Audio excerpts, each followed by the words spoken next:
Quick warning, this episode contains conversations about alcoholism and emotional abuse.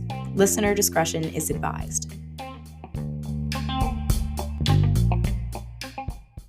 Hey everyone, I'm Carmen. I'm Jackie. And I'm Emily, also known as Douglas. And we're your hosts. Welcome to Generation SOS On Record, a podcast that invites people to share their uncensored stories about mental health and substance use. We invite you to open your minds and your ears and allow these stories to speak louder than statistics ever could. I never really had someone that was going through the same that thing. Musicians feel deeper. You kind of feel like you can't tell anyone, which is like the opposite of what you should do. Saying that I'm too young to have been included in a conversation, which I kind of call bullshit on. Hey guys, my name is Bardia. I appreciate you having me on. I'm the Stop Drinking Coach. You can actually find me on TikTok. My handle is @StopDrinkingCoach, and I help people quit drinking alcohol and really step into the next chapter of their life. And the way I got into this is, I had a pretty crazy upbringing. I grew up in a really dysfunctional family. My dad was an alcoholic. He pretty much drank every single day. And there was just kind of everything that you could imagine in a dysfunctional family. There were some drugs involved, a lot of just kind of crazy emotional stuff, emotional abuse, just all types of crazy stuff, right? And I remember growing up thinking I would never touch alcohol, but inevitably we all kind of get into high school, we start partying. And the first time I picked up alcohol, I pretty much became a binge drinker. I started drinking consistently sophomore year. And it pretty much became an every weekend thing up until I was 29. And what was crazy was when my dad passed away, my uncle came down to help with the funeral, and he gave me this book by this spiritual guru named Wayne Dyer. If you haven't checked him out or heard of him, I would encourage you to. And the book was called "You'll See It When You Believe It." And reading that at 14, right when my dad passed away, and I forgot if I mentioned that, but my dad passed away when I was 14. He died of alcohol poisoning in his sleep, and that was kind of shocking, right? But he gave me this book, and it was called "You'll See It When You Believe It," and it sent me down this rabbit hole of trying to understand the nature of reality. Because at 14 years old, you don't really know what's going on. You don't have any map or context of life and reality. But this book introduced me to the concept of the world of self-development and how your mind influences your reality and your perceptions and beliefs. They create your life.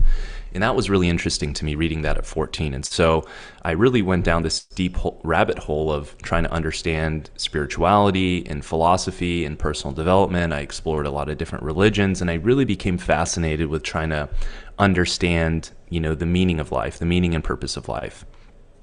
And meanwhile, half of me was really oriented around growth and personal development and self-development and bettering myself and trying to fulfill my potential. The other half of me was kind of silently struggling and addicted to alcohol. I was a weekend binge drinker, kind of like a lot of people in their 20s. Yes. It's just kind of normal, right? It's so normal. It's what you do. It's what people say you do. Yeah, it's what you do. You work Monday through Friday. Thursday, Friday comes around. You go to the bars, you get drunk, and then you just kind of do it all over again. And it seems normal, right? It's like you're a weekend warrior. But the thing is that every time I would drink, I would always overdo it. I could never just have one. I would always have 8 to 15, and I'd wake up the next day feeling like absolute shit. And there's a lot of shame and guilt and regret, why can't I control this thing? And so half of me was really focused on my personal growth and fulfilling my potential, right? On the outside, I always held down pretty good jobs. I was meeting a lot of my responsibilities. But then on the other side, there was just this war going on inside me, because I had this thing where every time I would take 2 steps forward, I would take 5 steps back. And I remember thinking it felt like I was reliving the same week of my life over and over and over and over again, despite things changing on the outside. I mean, I was always going to the gym. I was in great shape. I was starting businesses. I was entrepreneurial. And so when you would look at me, you'd be like, oh, Bardia is he's got his shit together. The guy just likes to have fun. He likes to party. And that was the thing, is nobody really knew on the inside how much it was destroying me. And, throughout my 20s, I really tried to quit. I had little stints of sobriety, 30 days, I think 6 months at one point, but I would always find myself falling back into it. And eventually, pandemic hit. I was 29 years old, and I went from drinking, on average 3 days a week to drinking every day. And it got to the point where I was drinking like 4 to 6 bottles of wine a day and smoking a pack of cigarettes. And that shit was just not sustainable. I mean, it was really starting to do some damage. Yeah, and it just kind of got to the point where I kind of hit this kind of rock bottom experience. And, I was 29, getting ready to turn 30, and I was really doing some deep reflection on my life. And I was assessing how I got to this point, like how this is incredibly unsustainable. But there was always that part of me, that other 50% that was focused on my growth and my potential. And I had this deep underlying belief that my life was more than alcohol, even though it was incredibly scary to even imagine what life without alcohol would be like. I knew something had to change. And I told myself, if I don't want my 30s to be a replica of my 20s, I need to make the decision to let go of alcohol. At the same time, I was also presented this opportunity to run the marketing for this coaching company and also work with a coach privately one-on-one. And for me, it was just kind of like the perfect storm, right? I experienced this stretch of massive pain between all this drinking I was doing. I kind of hit this rock bottom experience. I was just ready to hit this new turning point in my life as I was moving into my 30s. And I was presented with this opportunity that was really deeply aligned and connected to who I am internally, which was, I think, a person that wants to help people, wants to motivate people, wants to inspire people, and wants to be able to ultimately heal, like help the world evolve. And I ended up inevitably becoming a coach. I coached close to 50 men, led retreats, and really grew over that period, and eventually went on to leave working with them. And then I started posting about my sobriety journey on TikTok, and it just blew up. And now I've is an understatement. Yeah, I think. Yeah, I mean, I don't know. I'm about to hit 100,000 followers. I think that's pretty exciting. Yes, no, they're really fantastic bits of like actual information that can help a lot of people. It's what brought us to you, for sure. Caught our I appreciate that. Yeah, thank you. Now I'm building a brand out of it and a whole thing, and I've helped close to 40 people now. And I've got people reaching out to me on a regular basis, and I've developed a system, and it's really the same system that I went through to help me quit drinking. And one thing I want to talk about is understanding that when it comes to this whole mental health game, when it comes to substances, when it comes to addiction, whether it's alcohol or cocaine or any other self-soothing behavior where we're trying to escape or numb or distract or change the way that we feel inside, it's not just about like quitting and transforming your life. The important thing that we need to really harp on, like as a community, as a society, as a human population, is that it's not just about abstinence. It's not just about quitting drinking and physically not drinking or physically not doing cocaine. In order to sustainably transform your life and heal and get sober, the more important thing is to begin doing the inner work necessary in order to heal. Because what we have to understand is that drinking alcohol and developing a problem with that or any other substance is the end result. It is the symptom. It is the manifestation of something much deeper, a dysregulation, a lack of harmony inside us, right? Because if we think about the cycle and what happens is, right, we wake up, we feel okay, we have breakfast, we go to the gym, we go to work, whatever. But then a moment happens. Right? Maybe we have a thought, maybe there's a trigger.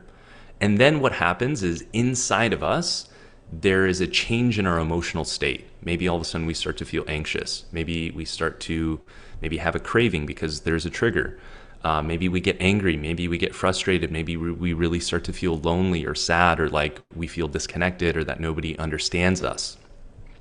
And then when that emotional state happens, we go and we drink. right? So physically not drinking doesn't resolve the perceptions and the beliefs and the triggers and all of the things that happen before it. And if you just try to quit drinking but don't address the underlying cause, which is ultimately a dysregulation in our nervous system, it's trauma that is formed at some point throughout our childhood or our adolescence. If we don't address that and we just physically try to just stop the substance, eventually that pain is going to build and build and build and build. And because we haven't learned how to process those emotions and feelings and beliefs and perceptions in a way that's healthy, they will build just like steam builds, and then eventually it's going to explode, right? And that explosion happens in drug use or doing something super crazy or putting yourself in a dangerous situation. So essentially what you're saying is that if you don't address this inner work, no matter if you quit drinking, quit doing drugs, etc., it will come out in other forms, essentially. And whether that is, one of our past interviews, she talks about how she's one of my really good friends. She's been sober for a year now. And she's like, but my addiction shows up in other ways because I still have things to address. So it's kind of that brought me back to what you were saying about how you still got to address the root causes of all of this stuff. Yeah, exactly. It will manifest in other ways. And like, I have a lot of people who comment on my TikTok, they're like, because I talk about the boredom aspect, right? When you quit drinking, early on, you deal with kind of a lot of boredom. And the reason is because, you're operating in a dopamine deficit because your dopamine levels are lower because you've been receiving so much exogenous dopamine production from the alcohol itself. And so you have to give yourself some time for your brain levels to recover. But then I have people commenting and saying, I've been sober 6 months, I've been sober a year, I've been sober 2 years, and life is still miserable. Life is still boring. And the reason is because, I would imagine 99.9% of the time, those people are just dry. They're physically not using the substance, but they haven't started doing all of the work necessary on the inside to begin to heal, to begin to empower themselves, to be able to build confidence, to build self-esteem, to be able to build, to be able to heal the pain, right? Like, there is an infinite amount of content to consume. There is an infinite number of subjects in the world. There's an infinite number of resources. Like, boredom is one, it certainly can be caused by lower levels of dopamine. But to say that like you've been sober for 2 years and still feel bored with everything probably just means you haven't begun to really work on yourself, because there's so much to do in life, right? It's like there's so many ways to grow. There's so many ways to evolve. You can start a side hustle. You can start a business. You can become an artist. Like, there's a million ways to consume your time so you don't have to feel bored, right? So like, when I look at this whole thing and the way that I approach, what I do is that ultimately my whole thing is about helping people realize their potential. Right? Because once you remove the alcohol piece, once you remove the substance, the ability to then work on yourself and to develop into who you're truly capable of being just blossoms. It opens up. And that's why I feel like that's why we're here as human beings, is to realize our potential, is to grow, to evolve, to see how good can I get? How much more value can I deliver myself and deliver to people, right? Like, how much more of life can I experience? What can I accomplish? But once you start to address all of this underlying pain and heal that, and you start to feel calm and safe in your body, and you start to open up to life's possibilities, and you start to love yourself again, which is crazy.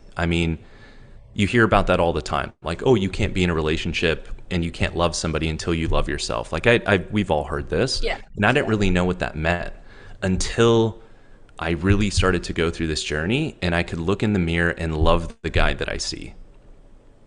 And I'm like, wow, I understand it now. Because once you start to love yourself and feel safe and comfortable in your own skin, and you start to recognize the gift that you are, once you begin to build a map of reality, a map of the human operating system, and you begin to understand, why am I this way?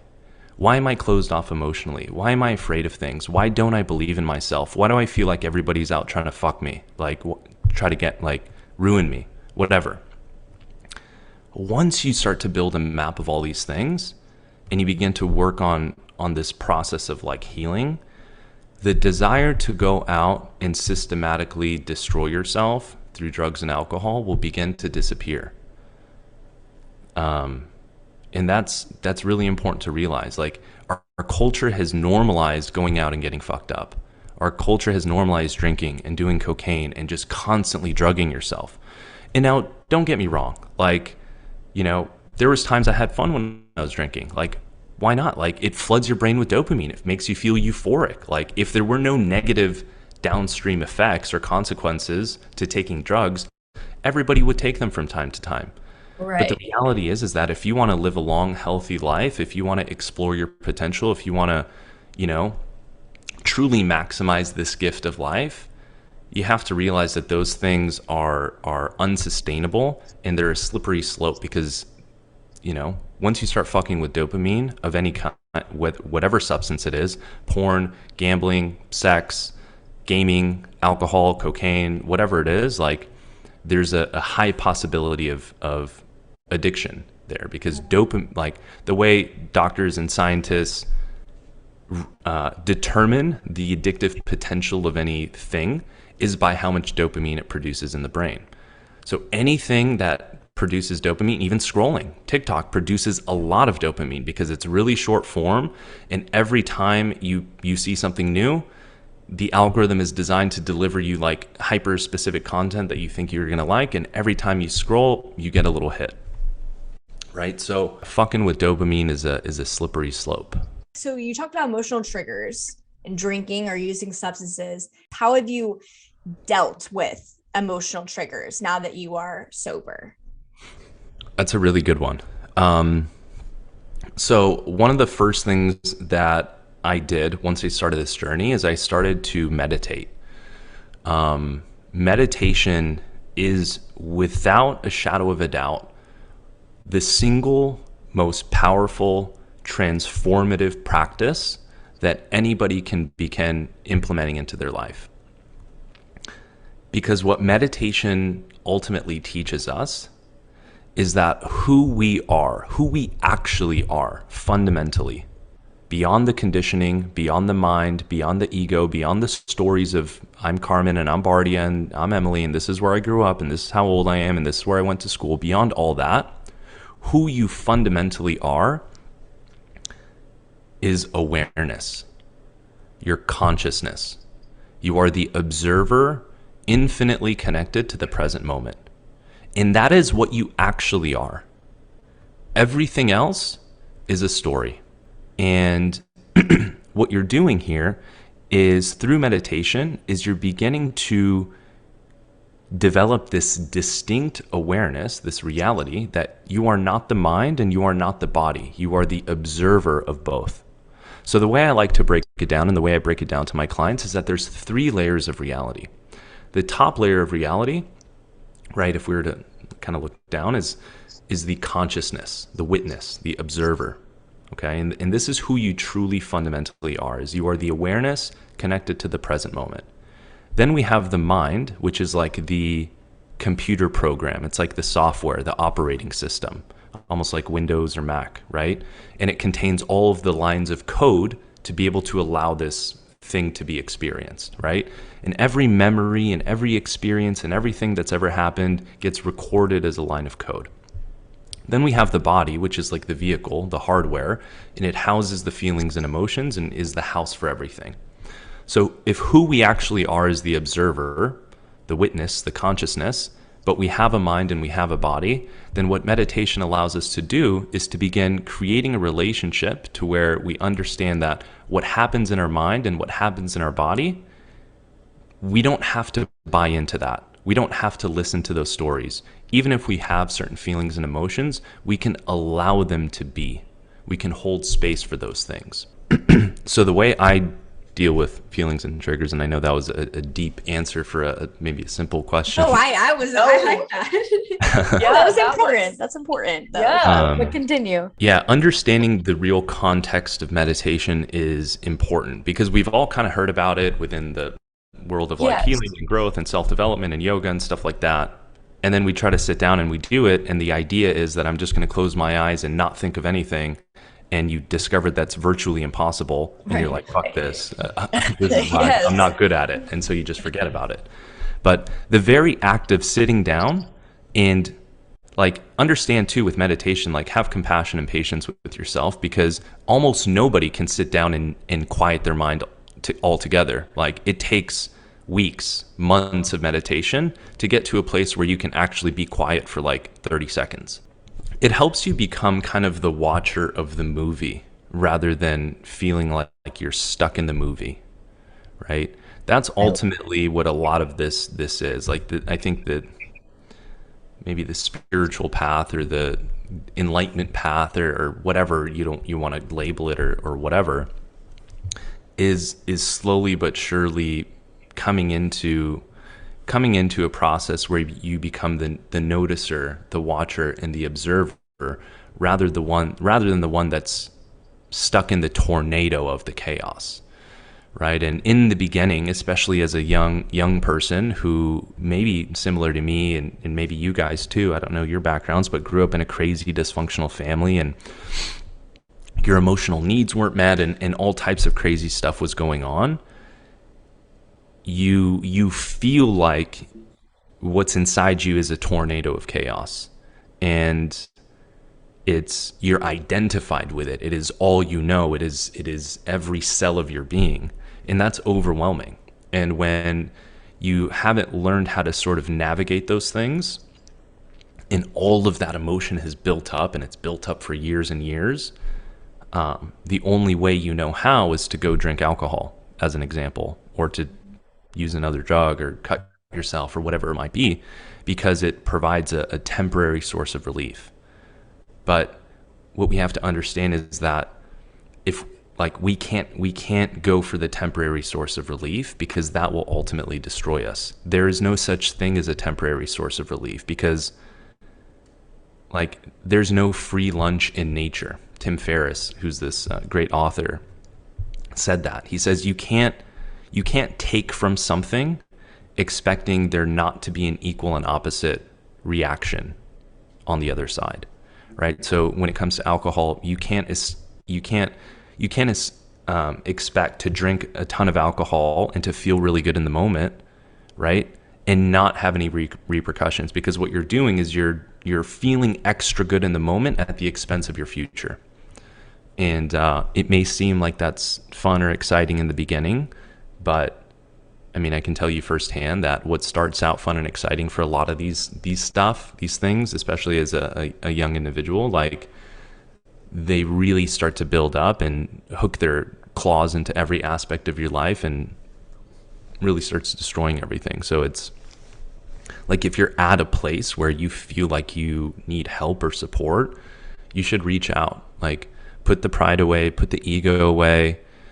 Understand that there's people out there who, whatever it is that you're going through, have gone through it before and have crossed the bridge from A to B and have gotten to the other side and have created a path and a process for you to be able to follow and can be there to support you and guide you. Just remembering that like we're not alone, right? Even though we might feel really alone, even if our parents weren't there for us or, our friends are not quite there, whatever it might be, like there are humans out there, especially like you guys and what you guys have here with Generation SOS. Like there are people out there that don't even know you, that care about you and that want to see you succeed and be healthy and to live out your potential. Within the context of drinking, what I would say is understand that the culture and perception of alcohol is not reflective of what it actually is. Like alcohol is a hard drug, but you tell that to most people and they're like, yeah, no, it's not, right? But if you do a quick Google search for like list of drugs in order in terms of like damage to health and society, alcohol is at the very top, far outweighing and beating all of the others, including heroin and cocaine and methamphetamines. Like the damage that alcohol does to society and families in terms of cost, health, diseases outranks every drug. And so alcohol is peddled to us through marketing and advertising and every single show and music and comedy and everything else, that it's this thing that fun, successful people do.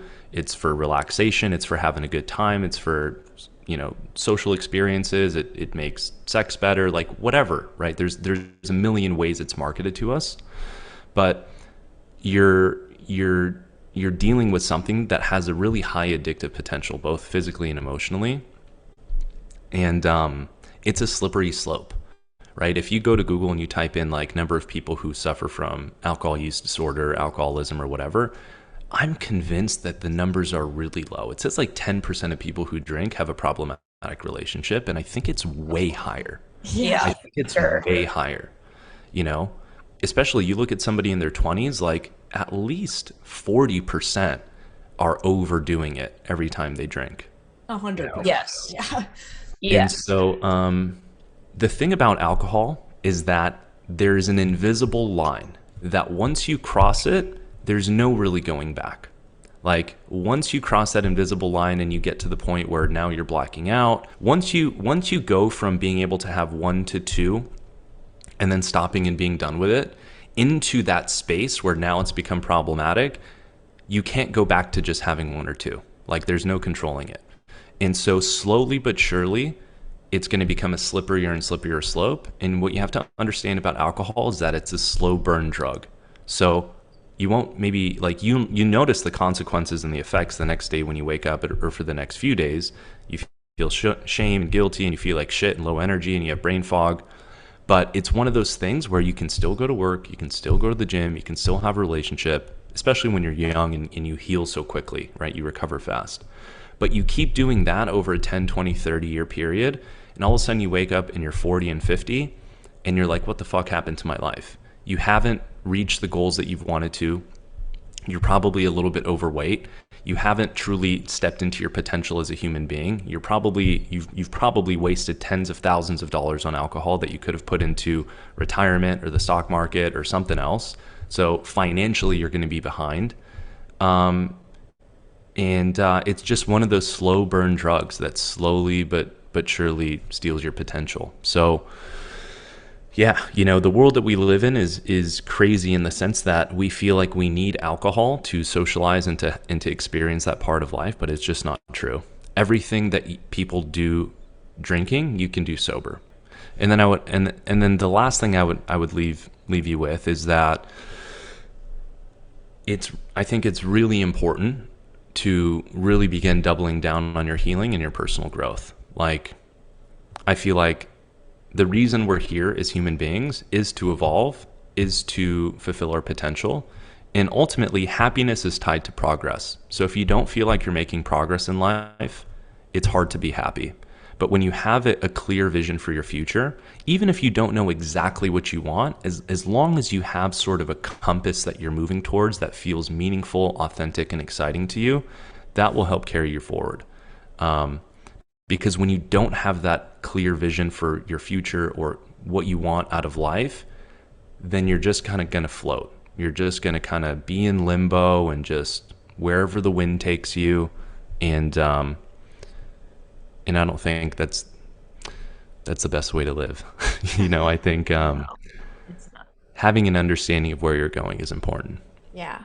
There's a good quote. It's like, people think sobriety is about giving everything up, but it's about giving up one thing to gain everything back in your life. Because when you're no longer taking 5 steps back twice a week, your ability to, number one, have an extremely clear mind, your ability to be consistent, your ability to work on yourself and overcome your deep-seated fears and anxieties and traumas that keep you limited and holding you back and stuck, your ability to stay consistent with all that is insane. Right? And you continue to do that over a 6, 12, 18-month period, and that compounds. And then, you find yourself living in an entirely different world. And I can assure you that the life that's waiting for you without substances is more beautiful than you can begin to imagine. It's just like the canvas of life opens up and it becomes, what do you want to paint at that point? Yeah. Thank you so much. Yeah, you're welcome, guys. Thanks for Really having me on. coming on. It's been so much learning. you've explained things really well. And I appreciate it. Especially things that we see online or that, I read in books and stuff, but it's a little bit more just, explain better. And you are so amazing at speaking, and thank you for coming on here and taking your time and energy to talk with us. And yeah, we're so very grateful. Thank you so much. Yeah, thank you guys. I really enjoyed it. Had a lot of fun. Would love to stay connected, and you can also visit my website, www.thestopdrinkingcoach.com. I just finished that, and yeah, if you want to reach out to me, I would say the best way would probably be to send me a message on Instagram. For more conversations like these, or to find a support system near you, go to generationsos.org.